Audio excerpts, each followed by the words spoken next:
আগের কোষাধ্যক্ষ বহাল রেখেই সমঝোতার মাধ্যমে শেষ হয়েছে যুব ও ক্রীড়া প্রতিমন্ত্রী আমিনুল হকের সাথে আর্চারি ফেডারেশনের বৈঠক, জানিয়েছেন ফেডারেশনের সদস্য কাজী রাজীব উদ্দিন আহমেদ চপল।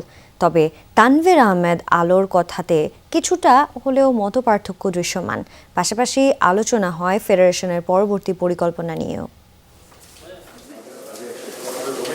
মাঠের খেলার চেয়ে মাঠের বাইরের দ্বন্দ্বে উত্তাল বাংলাদেশ আর্চারি ফেডারেশন। সাধারণ সম্পাদক তানভীর আহমেদ আলোর বিরুদ্ধে অনাস্থা প্রস্তাব আনেন কমিটির 10 সদস্য। সম্প্রতি ফেডারেশনের তহবিল থেকে 14 লাখ টাকা উত্তোলন করার বিষয়টি নিয়ে পক্ষে বিপক্ষে মত দেন কর্মকর্তারা। তানভীর অভিযোগ করেন নিয়মের বাইরে কোষাধ্যক্ষ পরিবর্তন করে এই টাকা উত্তোলন করা হয়েছে।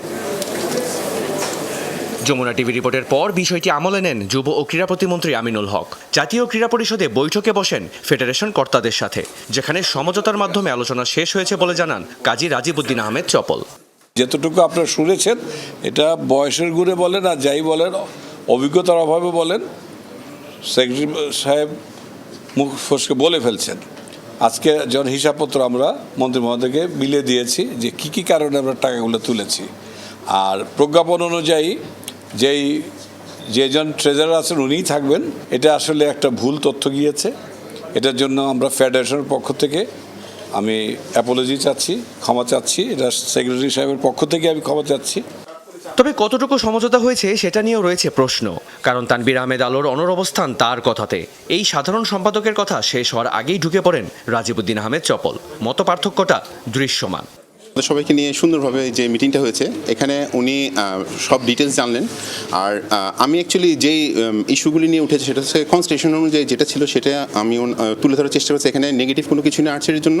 আর টাকাগুলি তোলা হয়েছে তো খরচ করার জন্য, ঠিক আছে, বাট আমার পয়েন্টটা ছিল যে টাকাগুলি উঠানো হয়েছিল একটা মানে প্রপার ওয়েতে না, এটাই আসলে আমাদের ভাষ্য ছিল। নাম্বার 2 হচ্ছে যে কাজগুলি, কারণ এটা মীমাংসিত জিনিস। ফেডারেশনের পরবর্তী পরিকল্পনা নিয়েও আলোচনা হয়েছে বৈঠকে। আলোকপাত করা হয় বিভিন্ন বিষয়। ইনশাল্লাহ বাংলাদেশ আর্চারি ফেডারেশন আগের মতোই চলবে, আগের মতো সুনাম নিয়ে চলবে, ঐতিহ্য নিয়ে চলবে। আমরা চায়নাতে পূর্ণাঙ্গ টিম পাঠাচ্ছি। ইনশাল্লাহ প্রত্যেকটা বিশ্বকাপে এবং এশিয়া কাপে আমরা পূর্ণাঙ্গ টিম পাঠাবো। মন্ত্রী মহোদয় এই নির্দেশনা আমাদেরকে দিয়েছেন। বাংলাদেশের ক্রীড়াঙ্গনের সাফল্যের পাল্লাটা ভারী আর্চারির। তবে এমন দ্বিধাদ্বন্দ্বের মাঝে মাঠের খেলা কতটুকু আগাবে সেই প্রশ্ন কিন্তু থেকেই যায়। রিয়ান রাফতি, যমুনা স্পোর্টস, ঢাকা।